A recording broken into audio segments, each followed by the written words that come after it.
हाल समाचार प्राप्त થઈ રહ્યા છે જેતપુર નવાગઢ નગરપાલિકા દ્વારા સફાઈ કામદારને પાવડાના હાથા વડે માર મારતા ઈજાગ્રસ્ત હાલતમાં સરકારી હોસ્પિટલમાં ખસેડાયેલ।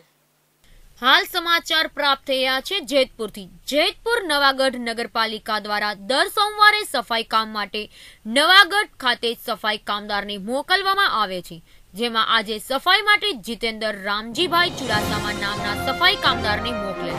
ત્યારે જીતેન્દ્ર સફાઈ કામ કરતો હતો ત્યારે તે વિસ્તારમાં રહેતા દિલાવર ખાટકી નામના શખ્સે આવીને કહેલું કે તું દરરોજ કેમ સફાઈ કરવા આવતો નથી તેમ કહી ગાળો કાઢી પાવડાના હાથા વડે માર મારતા ઈજાગ્રસ્ત હાલતમાં જીતેન્દ્રભાઈને જેતપુર સરકારી હોસ્પિટલ ખસેડાઈ અને વધુ સારવાર માટે રાજકોટ રિફર કરવામાં આવેલ।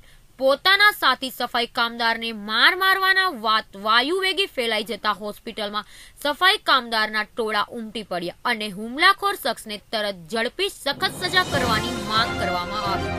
નિલેશ મારુ સાથે કેટીવી ન્યૂઝ ગુજરાતી જેતપુર।